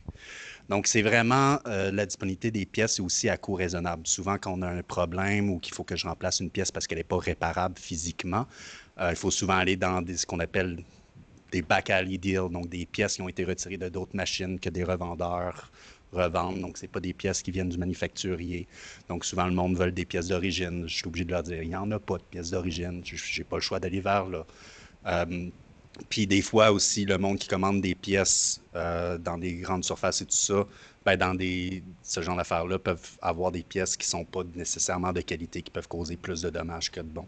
On parle surtout des chargeurs, des batteries, ce qu'on peut acheter là, en ligne. Il y en a des bons qu'on appelle dans le domaine des aftermarket, mais il faut savoir lesquels, parce que souvent, ils vont avoir des circuits. Je ne sais pas si vous avez déjà changé le chargeur de votre ordinateur portable puis que vous avez juste pesé l'original puis pesé le nouveau. Vous ferez le test la prochaine fois. C'est pas pour rien qu'il y en a un qui pèse 2 fois plus lourd que l'autre. C'est qu'il y a quelque chose à quelque part qui ne marche pas. Donc, c'est vraiment un gros problème, mais qui a toujours été un problème, mais qui est encore d'actualité. Donc, à la place de juste dire l'IA, je voulais mentionner ça à la place. Par exemple, je peux donner un point positif à l'IA, puis un point négatif rapidement. L'IA peut aider à summariser, admettons, quand on a une grande documentation technique, puis que je veux juste avoir des bullet points, admettons, sur un fichier ou sur de la documentation. Mais aussi l'autodiagnostic que le monde se font sur, admettons, ChatGPT qui m'arrive, c'est ça le problème, puis que ça fait aucun sens. Donc, il y a ça aussi qu'il faut démystifier. Donc, je dirais que c'est le positif et le contre, là, c'est pas mal ça, je dirais. Bon, alors moi, je vais vous parler de l'IA. Non. Évidemment que j'avais prévu cette réponse-là, mais je me doutais bien que tout le monde allait l'aborder. Mais en lien avec l'IA, par exemple, il y a le GEO, mais je ne sais pas si vous connaissez le SEO, Search Engine Optimization, mais Generative Engine Optimization. Ça aussi, ça peut amener, moi, parmi tous les chapeaux que j'ai, c'est aussi moi qui s'occupe de la rédaction de beaucoup de sites où avant qu'on envoie des maquettes, plutôt que de mettre du lorem ipsum, je vais faire des petits mots, tout ça, et notre propre site aussi. Puis là, j'étais tellement contente parce que c'est comme les cordonniers mal chaussés, hein? On a fait 2 refontes avant d'en mettre une en ligne. Là, on a finalement réussi à mettre notre nouveau site en ligne. Puis là, on me dit, ah, mais maintenant, il faut revoir tous les textes parce que c'est pas GEO-friendly. Alors, pourquoi on veut être GEO-friendly? Parce que de plus en plus de gens vont faire des recherches par l'IA, vont demander conseil. Alors, si on n'est pas GEO-friendly, on n'apparaît pas dans les résultats. Et ça veut dire retravailler la façon de formuler nos textes et tout. Ce qui n'est pas une mauvaise chose en soi, puis souvent, on va amener beaucoup de clarté et tout, mais on me demande de créer beaucoup de contenu texte, beaucoup trop des fois. Alors, il y a cet enjeu-là quand même avec lequel je dois composer. On forme aussi beaucoup nos clients qui ont aussi ce même besoin-là, désir-là, surtout dans le milieu du tourisme avec lequel on travaille souvent. C'est important. Ça amène des défis aussi, l'IA, par rapport à nos clients, justement, qui arrivent avec des besoins, mais ils veulent aussi être responsables, mais ils veulent des grandes photos. Par exemple, si on est dans le tourisme, on ne peut pas faire un site sans images, comme on a pu le faire pour Mythes et Réalités, par exemple, sur les peuples autochtones. On voulait que ce soit disponible au plus grand nombre, alors il y a une possibilité d'enlever les images. En tourisme, c'est pas possible, ça. Donc, ça demande plus d'optimisation, plus de temps pour rendre les images moins lourdes, comment on les met sur le site, puis qu'on réduit un peu l'impact de ces visuels-là. Fait que c'est un peu de travail. Puis l'autre enjeu, c'est pas un défi, puis c'est pas nouveau non plus, mais c'est au niveau de l'accessibilité aussi des sites web. Encore hier, il y a des gens qui étaient aussi dans mon équipe, qui étaient à Interface, puis qui disaient les contraintes de l'accessibilité. Puis je suis comme, les contraintes ou, tu sais, des opportunités de faire mieux, mais pour les équipes techniques, c'est encore plus de temps codé pour être non seulement lu sur les lecteurs d'écran, mais pouvoir naviguer au clavier. Il y a plusieurs choses qui doivent être pensées. Donc, ça ajoute un petit peu de temps, ça demande de coder différemment. On essaie de le faire, nous, en amont, mais c'est pas tout le monde qui est formé encore à l'interne. Donc, des fois, il faut reprendre ce travail-là pour s'assurer que ça fonctionne bien. Fait que c'est pas négatif, mais ça demande de revoir nos façons de faire. On aime l'accessibilité, là. Oui, oui, tout à fait. Mais ça demande un petit peu plus de travail. Super. Prochaine question en un mot. La compétence qui vous est le plus utile ou qui est la plus importante dans votre travail au quotidien? Ça va. Un mot, mais après je peux expliquer? Oui. OK. C'est bon. Alors, ça va être l'empathie pour moi, pour bien comprendre mes prospects, mes clients avec qui je travaille, pour comprendre leur posture et leurs besoins. Mais également, surtout quand je donne des interventions, des formations auprès des gens à qui je les donne, parce qu'en fait, quand on parle d'environnement, quand on parle d'IA, ça peut déclencher beaucoup d'éco-anxiété. Donc, c'est important aussi de nuancer, de balancer, d'équilibrer le discours pour ne pas parler juste des problèmes et des solutions, de bien mettre en contexte. Et ça, je pense, apprendre aussi un peu d'empathie pour bien lire les réactions des gens, etc., pour pas mettre leur éco-anxiété à 1000%. J'hésitais entre quelques mots. Bien évidemment, empathie en faisait partie, mais pas nécessairement le principal. Moi, j'irais peut-être plus vers la patience. Ça prend beaucoup de patience pour accompagner surtout les aînés. D'être capable de se répéter sans se répéter, de renouveler le discours pour qu'ils soient capables de le comprendre. Donc, je dirais, ouais, vraiment la patience pour l'accompagnement. En plus, oui. 12-14 ans, mais je vous dirais que j'ai pas la même patience à la maison.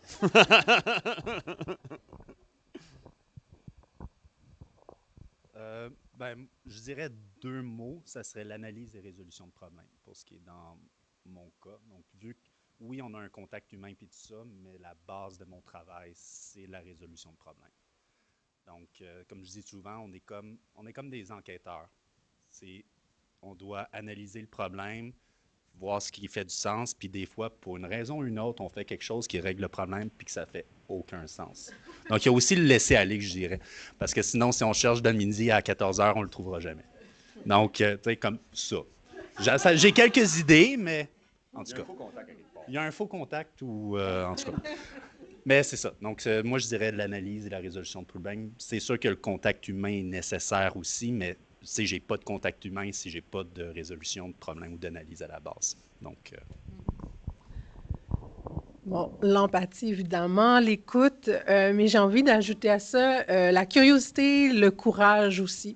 Donc, être curieux parce que ça change tellement vite. Fait qu'il faut avoir cette curiosité-là. On l'a dit tantôt, on était plusieurs à le nommer, de la veille, s'auto-former, tout ça. Fait que ça demande à la base une certaine curiosité.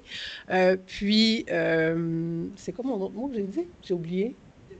Ah oui, le courage, oui, parce que parfois, il faut faire les choses différemment. Il ne faut pas juste comme faire comme tout le monde fait. Puis ça demande du courage. Je dirais, non, on ne va pas le faire. Puis pour moi, c'est important, la notion de responsabilité, elle a plusieurs volets. C'est éco-responsable, c'est l'environnement. Économiquement aussi, il faut être responsable, puis sociétalement. Donc, c'est important que tout le monde porte ces chapeaux-là, puis pas tout le monde a les mêmes préoccupations dans l'équipe. Puis il ne faut pas que ça vienne juste de la direction générale, justement, ou des leaders. Tout le monde peut amener une nouvelle idée dans un meeting. Il faut que l'équipe soit ouverte, évidemment, mais j'ose espérer qu'elles le sont le plus souvent. Donc, c'est le fun que les idées viennent d'ailleurs aussi, puis que les gens aient le courage de dire des choses qui n'ont pas été nommées avant. Merci beaucoup. Encore une fois, je pense qu'on a mis le doigt sur plusieurs aspects du numérique responsable ou de la particularité responsable de la technologie en parlant justement du fait qu'on s'inscrit des fois un peu à contre-courant. Et pour convaincre, bien, il faut écouter d'abord, il faut comprendre un peu le besoin, la motivation d'une personne. Mais il faut aussi du courage parce que si on met pas son pied à terre ou si on réussit pas à bien expliquer puis à vendre finalement le positif dans tout ça, puis qu'on reste pas qu'on reste dans la peur et tout ça, on réussira pas nécessairement à faire changer certains comportements ou certaines habitudes. Et l'aspect de la patience aussi, j'imagine que vous avez tous un peu dans le cadre de ce métier-là. Pour la dernière question, je vous fais un 2 en 1. Une petite question fusionnée. Dans le fond, j'aimerais que vous, si on a des gens qui, ici avec nous aujourd'hui, qui veulent commencer dans les métiers du numérique responsable, nous parler un petit peu, selon vous, c'est quoi un bon point d'entrée ou une bonne façon de s'initier à cet aspect de travail que vous faites en lien avec le numérique responsable et comment, selon vous, intéresser justement une relève à ces métiers-là, à une ère où, la techno, ça fait rêver, le premier point de contact, des fois, ça va être avec le jeu vidéo, etc., mais comment on réussit à susciter un intérêt vers ces métiers-là? Véronique, tu as une bonne idée? Mais j'ai envie de te dire que c'est le fun aussi de rajouter de la friction. Joël en a parlé tantôt, fait qu'on pourrait penser qu'avec l'IA, on va avoir les réponses faciles à tout, réponses à tout, qu'on peut tout faire. C'est pas vrai, puis c'est le fun de se mettre les mains dedans. Fait que moi, j'aurais envie de dire que ce soit par le bénévolat, par participer à un projet ou juste bidouiller des trucs de son côté, peu importe le métier, là, que ce soit en design, en développement ou autre, c'est vraiment de l'essayer parce que ça change vite, mais en même temps, les gens ils peuvent avoir un collègue de travail, justement, qui fait tout là, rapidement, sans jamais chialer, hyper performant. Fait que c'est important aussi que les gens arrivent assez outillés à l'intérieur de leur travail. Fait que ça, je pense que c'est bien de s'auto-former puis d'utiliser les outils et pas juste se fier sur l'intelligence artificielle, mais justement d'avoir essayé. Puis j'avais comme une autre super idée que j'ai perdue, mais elle reviendra peut-être tantôt. Oui, exactement. En fait, pour ce qui est dans mon cas, c'est vraiment le côté technicien informatique plus terrain, c'est vraiment la curiosité. Puis souvent, je vais juste donner un exemple, là. Moi, ça a commencé quand mes parents m'ont pogné en train d'essayer de démonter l'ordinateur dans le sous-sol quand j'étais en secondaire 1. Même un peu avant, je pense que je suis en 6e année, en tout cas. Puis après ça, secondaire 3, je suis si vous vous souvenez à l'époque, pour ceux qui s'en souviennent, à l'époque, il n'y avait pas vraiment d'éco-centre ou de point de dépôt. Le monde, c'est quoi qu'ils faisait avec les ordinateurs? Il est laissé à la rue. Donc, moi, ce que je faisais la ronde des quartiers, puis je ramassais les ordinateurs. C'est comme ça que j'ai monté mon premier ordinateur de jeux vidéo, en ramassant les poubelles dehors. Donc, tu sais, souvent, pour ce qui est du côté technique, c'est vraiment d'avoir la piqûre, puis de s'auto-former, puis tu sais, souvent, le monde va aller à l'école parce que ça a un bon salaire, c'est ce genre de choses-là, puis ils vont à l'école, puis après ça, ils ne s'auto-forment plus. C'est plate, mais dans ce domaine-là, c'est pas comme ça que ça fonctionne. C'est non-stop. Donc, je dirais, c'est vraiment, il faut avoir la passion, la piqûre, puis pas avoir peur de faire des erreurs parce qu'on va en faire. C'est inévitable. Donc, je dirais que c'est vraiment ça. Si je vais avec mon parcours, moi, je dirais que ce que ça m'a pris au début, c'était l'envie de vouloir transmettre mes connaissances, premièrement. Puis après ça, je me suis dit, il faut avoir la connaissance pour la transmettre aussi. Donc, bien sûr, d'aller se former. Moi, dans mon cas, c'était tout simplement un DEP en soutien informatique. C'était tout simplement pour avoir la connaissance pour ensuite être capable de le transmettre. Puis ensuite, après ça, quand tu es formateur, tu es intéressé un peu aux différentes techniques de pédagogie, différentes techniques d'approche et d'enseignement. La passion aussi, ça prend beaucoup de passion pour pouvoir faire ça à long terme. Je pense que c'est pas mal ça. Ouais. En fait, je vais pas répondre à la question parce qu'en fait, vous avez parfaitement répondu à ce que j'aurais dit. Le seul élément que je voudrais ajouter, c'est que je pense que tous nos métiers sont d'avenir en fait. Dans un monde où les ressources vont être de plus en plus contraintes, on va devoir relocaliser aussi certaines facettes de notre industrie liées à des enjeux de souveraineté, puis aussi d'un point de vue économique, on va être aussi contraint parce qu'on voit là notamment les nouvelles technologies vont coûter aussi de plus en plus cher, potentiellement le matériel va coûter plus cher aussi, l'IA générative va coûter de plus en plus cher. Donc en fait, je pense qu'il y a une logique de non seulement prendre soin de nos équipements, prendre soin de l'environnement et prendre soin de notre portefeuille, vont devenir des logiques qui sont déjà d'actualité, mais qui vont aussi être d'avenir. Donc je pense que nos métiers vont pas du tout être amenés à disparaître. J'aimerais que mon métier en décarbonation numérique disparaisse, mais je pense pas que l'IA générative va disparaître. Je pense pas que le numérique va disparaître. Donc je pense que nos métiers sont d'avenir. Il y a plein de valeurs économiques, environnementales, sociétales qui sont derrière. Donc mettez à profit la curiosité, le bénévolat, l'engagement communautaire et l'envie de transmettre la connaissance, pardon, excuse-moi. Je pense que tout ça, c'est des belles choses qui peuvent vous mettre dans la bonne direction et c'est ça, nos métiers sont d'avenir, là, c'est sûr. Pour des bonnes et des mauvaises raisons, mais d'avenir. Ah oui! Merci. Mais en fait, c'est pas mon idée. C'est une citation qui m'a vraiment touchée. J'ai trouvé intéressante. C'est Tristan Harris qui parlait avec Nate Higgins dans un podcast. C'est peut-être déjà. Moi, je les connaissais pas au début quand on parlait d'eux. Mais ce qui est important, c'est ce qu'ils ont dit. Tristan Harris, juste pour mettre en contexte, il est une des voix importantes dans un documentaire sur l'IA que j'ai pas vu, soit dit en passant, mais que j'ai bien hâte de voir. Puis, il était interrogé justement, puis il se décrit, lui, comme un apocalyptoptimiste, en tout cas, quelque chose comme ça. Donc, un peu des deux, hein, on est comme vraiment entre les deux, on est optimiste, mais en même temps, on a peur et tout. Puis, on lui a demandé la question, qu'est-ce que tu crois, tu sais, qu'est-ce qu'on doit faire, c'est quoi le plan? Puis il a dit, Martin Luther King n'a pas dit « I have a plan », il a dit « I have a dream ». Puis ça, j'ai adoré ça, fait qu'on peut juste rêver, puis je pense que ça prend ça aussi, la fibre, quand on va dans un métier, de s'ancrer dans le sens, puis dans les choses qui sont importantes, puis alignées avec nos valeurs humaines. Merci beaucoup. Oui, excellent. C'est pas plate, hein, la technologie. Il y a vraiment beaucoup d'aspects. On rêve, on accompagne, on travaille en gang. Grand merci pour tous ces témoignages, ces partages. On a une période de questions, discussions, commentaires. Si vous voulez contribuer à l'échange, ben, vous êtes bienvenus. Joël, si tu veux aussi te joindre, on peut alimenter la discussion avec tes idées aussi. Pour le quoi? Ah, ça a l'air que François, tu as un webinaire. Toi, tu as un webinaire à midi. OK. Fait qu'on va. Tu pourras, oui, c'est ça, nous quitter dans 2, 3 minutes. Oui. Pas de problème. On a une grosse semaine d'activités, puis on a des gens qui sont, c'est ça, qui ont plusieurs activités. Est-ce qu'il y a quelqu'un donc qui aurait, oui, question, puis peut-être nommer, vous nommer en même temps. Je pense que vous n'avez pas le choix de venir nous voir. Merci à tout le monde. Pour quelqu'un qui commence, qui aimerait justement, qui veut justement, j'ai beaucoup apprécié qu'il y a comme, il y a de la possibilité pour quelqu'un qui veut faire de l'entre-gens, qui veut parler avec les gens, communiquer avec les gens, avec ça c'est cool.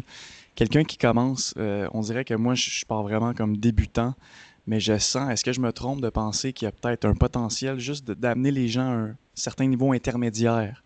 Juste déjà ça, je pense que qu'est-ce que vous faisiez comme formation Nunavik, ça peut déjà comme juste donner un peu plus d'accélération, de productivité aux gens. Fait que pour quelqu'un qui veut commencer, où est-ce que vous suggériez qu'il puisse se former? Je pense que Joël avait plein de petits trucs à recommander aussi. Fait que ce serait ça ma question. Merci. Bien, très bonne analyse, je pense, parce qu'effectivement, on s'imagine que parce qu'on a énormément avancé au niveau de la techno, que tout le monde a embarqué, mais ce n'est pas le cas, puis il faut en être très conscient et être empathique par rapport à ça.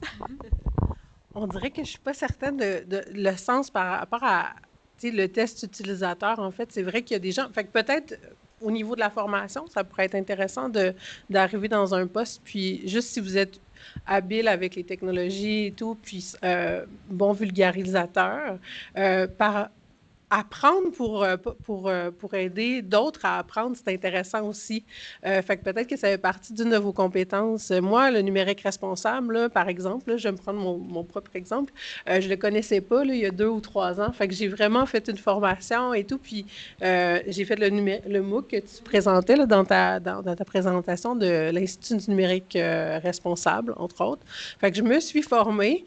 Puis après ça, j'ai formé toute mon équipe. J'ai partagé ces connaissances-là. Puis j'ai ouvert aussi à nos clients. Fait que j'ai invité tous nos clients qui voulaient être formés. Fait que je me suis dit, ben là, je le connais, ce volet-là. J'ai fait une formation pour l'équipe. Fait que j'ai essayé de faire partager le plus grand nombre. Fait que ça peut être par des initiatives comme ça. Puis ça peut être rémunéré, tant mieux. Mais des fois aussi, juste le faire avec un groupe, ça permet de faire des contacts, puis d'entrer ensuite, puis de voir un peu quels sont les besoins, parce qu'ils changent tellement vite, les besoins. Puis d'y aller avec ses propres compétences. Ça varie pour chaque personne, là, nos intérêts. Je ne sais pas si Joël...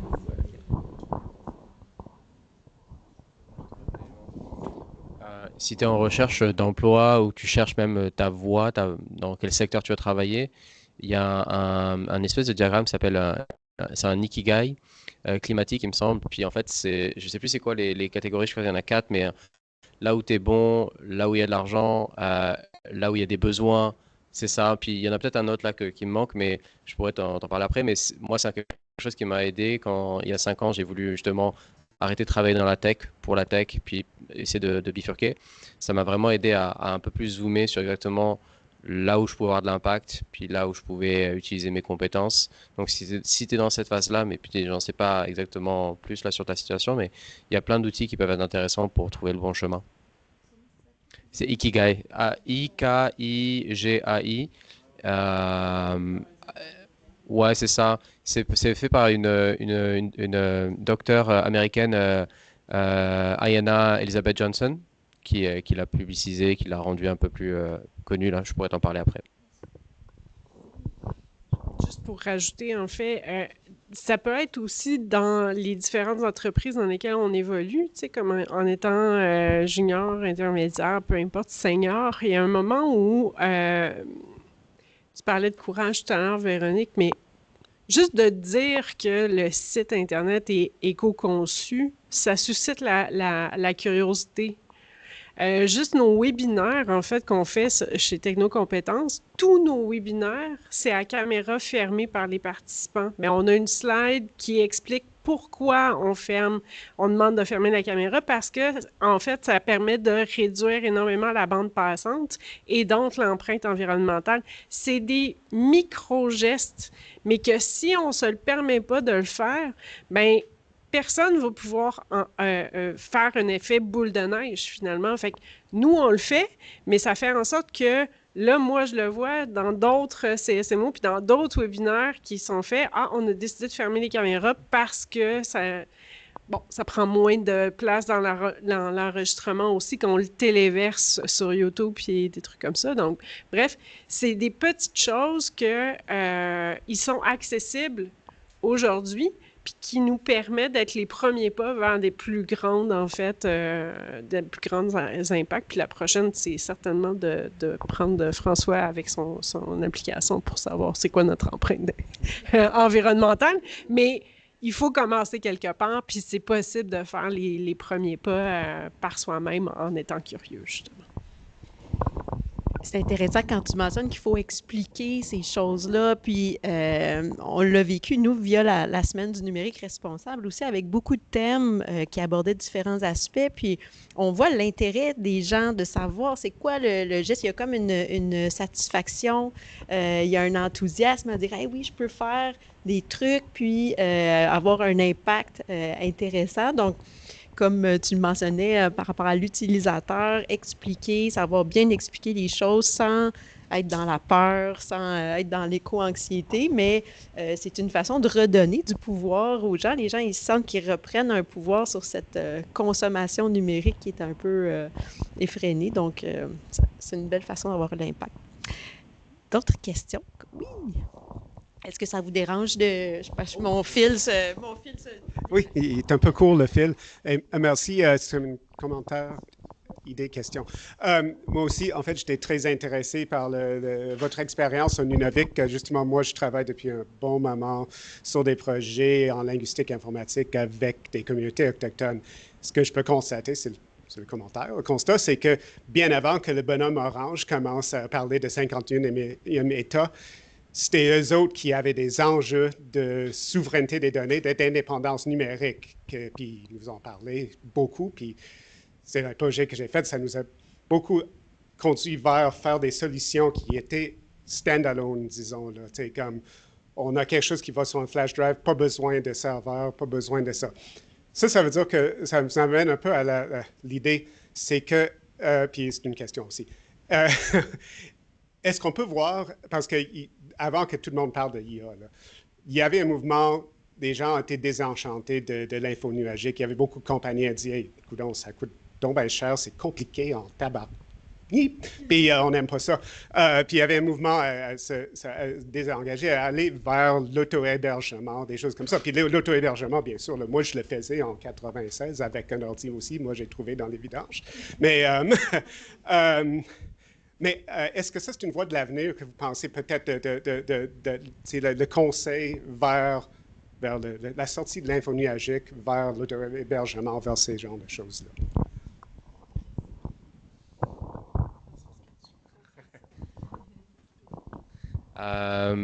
Je pense que oui, je vous regardais là-bas, mais du coup, vous retournez vous asseoir, non? Oui, absolument. Je pense qu'on n'aura pas le choix, non seulement pour des enjeux de souveraineté, on le voit, une industrie qui est complètement prédominée par le GAFAM. Donc, il y a d'ailleurs des groupes de recherche avec l'OBIA, Projet Collectif et d'autres qui, justement, étudient sur comment aider les organismes communautaires à sortir du GAFAM. Donc, je pense qu'il y a cette tendance-là qui est hyper intéressante et qu'il faut approfondir, mieux maîtriser pour aider non seulement les citoyens, mais aussi les organisations à sortir du GAFAM. Puis après, je pense qu'il y a une dynamique de relocalisation que j'expliquais juste un peu avant, où il va falloir qu'on maîtrise un peu plus nos équipements, qu'on soit un peu plus sensibilisé, éduqué pour comment les utiliser, pour relocaliser. On voit qu'il y a par exemple une tendance de relocaliser les centres de données dans des condos pour bénéficier du chauffage en fait qui est généré en fait pour le perdre, que ça aide à qu'on puisse le récupérer pour chauffer l'eau ou pour faire juste du chauffage. Parce que le chauffage, on n'a pas besoin en été, donc en tout cas, il y a d'autres utilisations avec l'eau notamment qui peuvent être intéressantes, mais je pense qu'il y a toute cette dynamique-là de souveraineté, de localisation, d'optimisation de l'énergie. Actuellement, nos centres de données, ils sont dans des champs, ou ils sont dans des villes, où ils produisent énormément de chaleur, où ça prend énormément d'électricité et d'eau pour les refroidir, donc je pense qu'il y a un côté mutualisation, relocalisation et souveraineté qui, selon moi, vont nous permettre de se réapproprier un peu le matériel et nos technologies, et aussi de décider est-ce que les centres de données actuellement, de plus en plus, ils vont popper au Québec, non seulement venant de l'extérieur, de l'étranger, des États-Unis, mais aussi du reste du Canada, parce que tout le monde veut profiter des centres des centres de données carboneutres, parce qu'ils sont au Québec avec de l'hydro, mais ça ne veut pas dire que c'est nécessairement la bonne solution là. Donc il faut aussi qu'on puisse être en capacité, en maîtrise de choisir pour quel centre de données, pour quel usage et pour quelle compagnie, pour quelle entreprise derrière. Il y a eu des rejets pour la crypto à un moment donné, puis là il y a aussi des rejets liés en lien avec l'IA générative. Donc je pense que tout ça en fait se croise en fait et est très porteur, mais encore faut-il avoir le courage, comme tu disais Véro, de se saisir de ces dossiers puis de prendre action.